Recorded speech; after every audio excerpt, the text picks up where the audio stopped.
આપણે બધા ભારત દેશની અંદર રહીએ છીએ તો એકજૂટથી રહીએ આપણે.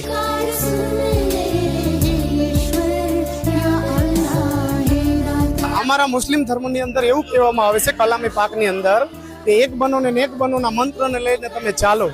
તો આપણે બધા ભારત દેશની અંદર રહીએ છીએ તો એકજૂટથી રહીએ આપણે બસ, અને શાંતિથી રહીએ. બાપુને જરાક અમે જોઈ લઈને તો અમને એમ થઈ જાય કે વાહ બાપ, એની કૃપા અમારી ઉપર છે. બહુ અતિ આનંદ આવે છે અમને. મોરારી બાપુ બહુ ગમે.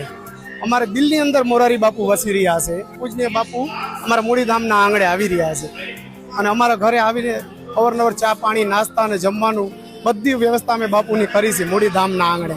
જ્યારે બાપુએ પહેલી વાર મારા ઘરે આવીને એમ કીધું તારે શું જોઈએ છે, તો મેં કીધું બાપુ મારે મૂડી માટે કથા જોઈએ છે, મને કથા આપો મારા મૂળીધામ માટે. હું અહીંયા જન્મ છું ને અહીંયા જ મને દફનાઈ દેવાના છે, એટલે તે બદલ મને કથા આપો ને બાપુએ ત્યારે હા પાડી દીધી છે. જય સિયા રામ.